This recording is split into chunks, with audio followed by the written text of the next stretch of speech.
మీరు కొత్తగా business start చేయాలనుకుంటున్నారా? మార్చ్ 16-17 హైటెక్స్ లో ఫ్రాన్సెస్ ఇండియా బిగ్గెస్ట్ ఫ్రో ఎక్స్పో. చట్టాలకి అతీతంగా వెళ్ళడు, ఇతను చట్టాలకి లోబడి బతుకుతాడు, భయపడతాడు. పోలీసులు అంటే, లా అంటే భయపడతాడు, చట్టాలంటే భయపడతాడు. కానీ అలాగే పెరిగాను నేను కూడా. ఒకసారి నా కష్టాలు ఎలా ఉండేయంటే, నేను తెచ్చిపెట్టుకున్న కష్టాలు కాదు అవి.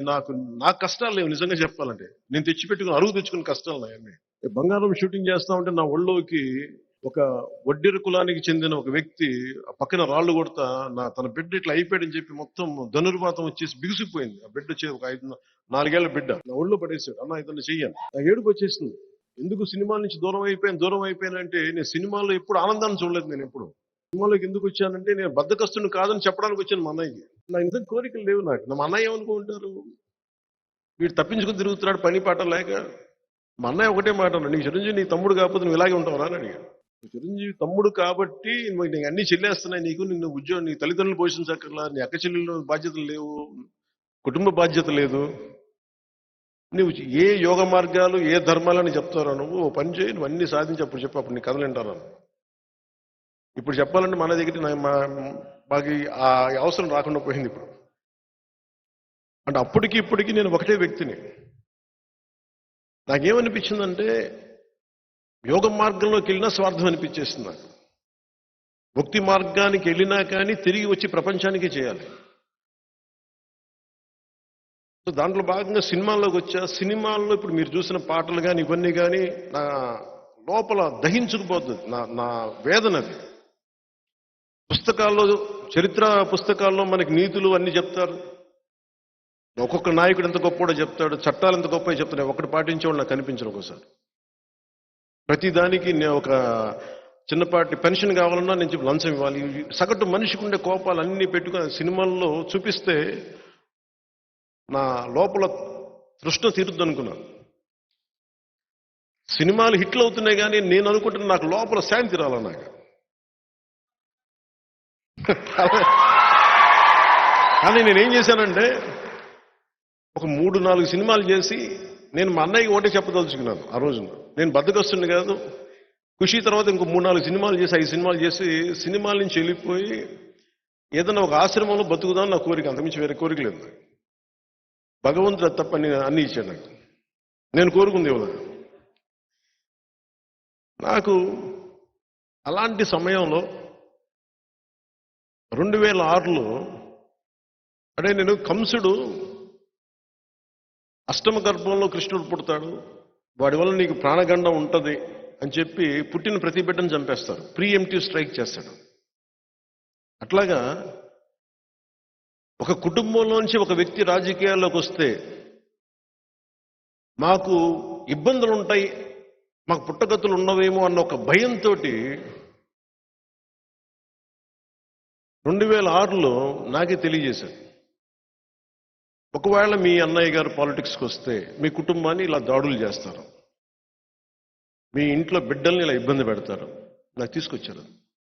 నేను అన్నాను, ఆయన పాలిటిక్స్ రాలేదు కదా, వచ్చిన రోజున చూసుకోండి అన్న, నిన్ను కూడా ఇబ్బంది పెడతారంటే నా బతుకు బజార్ అయింది, పర్లేదు, మీరు ఏదైనా చేసుకుని చేసుకోండి. ఎందుకంటే సినిమాల్లోకి మన గాజువాక సభలో కూడా చెప్పాను, ఎప్పుడైతే జగదాంబ బస్ స్టాండ్లో మా డ్యాన్స్ చేయించారు ఆ రోజు నేను చచ్చిపోయాను. ఆ రోజు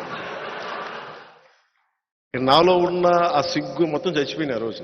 ఇప్పుడు అందుకే నన్ను ఎవరు తిడతారో నాకేముండదు. ఆ రోజు చచ్చిపోయింది, వీళ్ళు తిడితే నాకెంత. సో నాకు అంటే నిజంగా 2006లో అలా చెప్పి వాళ్ళందరూ కూడా ఇప్పుడు పదవుల్లో ఉన్నారు. వాళ్ళందరూ ఆ మెసేజ్ తీసుకొచ్చిన నిజంగా చేస్తారా అనుకున్నా. ఆ రోజు నుంచి 2008 సమయంలో సంఘటనలు జరిగిపోయినాయి. నేను అందరికీ మొత్తుకుంటూ వచ్చాను, ఎదర్ పాలిటిక్స్ చేద్దాం లేదా వద్దు. బట్ కానీ మనుషులు ఇంత క్రూరంగా ఉంటారా? అధికారంలో ఉన్నవాళ్ళు, ఆ రోజు అధికారంలో ఉన్నవాళ్ళు చేసిన దెబ్బ గాయపరిచేస్తుంది. అంటే దేనికని చూస్తే ఒక సమూహాన్ని ప్రభావితం చేసే ఒక వ్యక్తి రాజకీయాల్లోకి వస్తే మాకు పుట్టగతులు ఉండవని అనే భావనతో పుట్టక ముందే చంపే పరిస్థితిని తీసుకొచ్చారు. మా ఇంట్లో అందరూ మంచోళ్ళు, సగటు మనుషులు. వాళ్ళు కొట్టిన దెబ్బ నేను తట్టుకోలేకపోయాను. నేను చూసే వాళ్ళకి నేను చాలా ఆవేశపరులా కనిపిస్తాను. అనాలోచితంగా చేశానేమో అనిపిస్తాము అలా కొన్ని సమయాలు. ఏమి కోరుకోను, నాకేం ఉండదు కోరిక. అలాంటి సమయంలో నేను నాకున్న ఇష్టమైన రివాల్వర్ని, నా ప్రాణ రక్షణ కోసం కొనుక్కున్న ఒక రివాల్వర్ని కామన్వెల్త్ ప్రొటెక్షన్ ఫోర్స్ అని పెట్టి ఇచ్చేశాను. దేనికి ఇచ్చానంటే ఈ రోజు నుంచి నాకు ప్రాణ రక్షణ అవసరం లేదు, బతికిన ప్రతిరోజు బతికినట్టే అంతే. కానీ వాళ్ళు వ్యక్తుల సమూహం నాకు అనవసరం. ఒక వ్యక్తి, ఒక పార్టీయా, ఒక కుటుంబమా, ఒక వర్గమా నాకు అనవసరం. ఒక సగటు మనిషి మీద కొట్టిన దెబ్బ అది. అలాంటి వాళ్ళు చాలా చోట్ల ఉంటారు అని చెప్పి కామన్వెల్త్ ప్రొటెక్షన్ ఫోర్స్ పెట్టి ఆ రోజు నాకు ఎవరైతే అండగా ఉన్నారో అదే వ్యక్తులు ఈ రోజున జనసేన పార్టీకి మూల స్తంభాలయ్యారు. 150 మందితో ప్రారంభించాం. 150 మందితో ప్రారంభించాం. ఈ రోజున 6.5 లక్షల మంది క్రియాశీల కార్యకర్తలతోటి, వందలాది మంది నాయకులతోటి 2014 మార్చి ఒక హోటల్లో పెడితే ఒక దశాబ్దం తర్వాత 2014 మన సొంత ఆఫీసులు పెట్టుకున్నాం. ఇలాంటి పరిస్థితుల్లో చాలా నలిగాను నేను. ఒక ఆశయం కోసం వచ్చిన వాడిని ఓడిపోతే నాకు ఎలా అనిపించిందంటే శూన్యం అనిపించింది. నేనేం ఆశించలా. ఎందుకంటే 2010 నేను ఎప్పుడు మీరు గుర్తు తెచ్చుకుంటే మీరు 2014లో 25 సంవత్సరాల ప్రయత్నం ఇదని చెప్పాను. నేను చాలా ఆలోచించి చెప్పాను. ఎందుకంటే 2009లో నేను కామన్వెల్త్ ప్రొటెక్షన్ ఫోర్స్ పక్కన పెట్టిన తర్వాత వచ్చిన రాజకీయ ప్రస్థానంలో ఎవరెవరు వచ్చి దూరిపోయారు. 18 మంది ఎమ్మెల్యేని గెలిచిన తర్వాత కూడా నిలబెట్టుకోలేకపోతే నాకు అనిపించింది పార్టీని నడపలేమని చెప్పి వచ్చిన వ్యక్తులు ఈ రోజున మంత్రి పదవులు అన్ని పడతా ఉండి నాకు అనిపించింది ఒక బలమైన సర్పాన్ని కూడా చలిచీమలు చంపేస్తాయి అనడానికి నిదర్శనం ఆ ప్రయాణం. అలాంటి చలిచీమలు నేను పక్కన పెట్టుకోలేదు. అలాంటి చలిచీమల్ని నేను అధికారం కోసం పెట్టుకోలేదు, మార్పు కోసం వచ్చాను. ఆ మార్పు ఎలాంటిదంటే సగటు మనిషి ధైర్యంగా సమాజం మీద అన్యాయం జరిగితే తిరగబడేలాగా.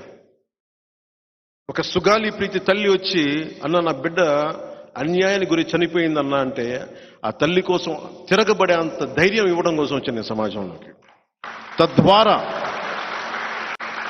తద్వారా అధికారం వస్తే సంతోషం, కానీ అధికారం లేకపోతే మేము ఏం చెయ్యం అనే పరిస్థితి నుంచి నేను పక్కన పెట్టేశాను. ఉన్న ప్రభుత్వం ప్రామిసులు చేసి మరి అధికారంలోకి వచ్చి మీకు ఇన్ని చేస్తామంటే వాళ్ళ గోడు వినకపోతే జనవాణి కార్యక్రమం నేను ఆ గోడు విన్నాను. నేను చేయగలిగినంత చేశాను దానికి. 2014 నుంచి 19 వరకు నేను కన్స్ట్రక్టివ్ రోలే ఆడటానికి నిర్ణయించుకున్నాను. ఓట్లని చీల్చేయడం, ఎందుకంటే ఒక సగటు మధ్యతరగతి మనిషి దృష్టిలో పెట్టుకుని చేశాను. అది ఓట్లని చీల్చేయడం ఈజీ, తేలిక.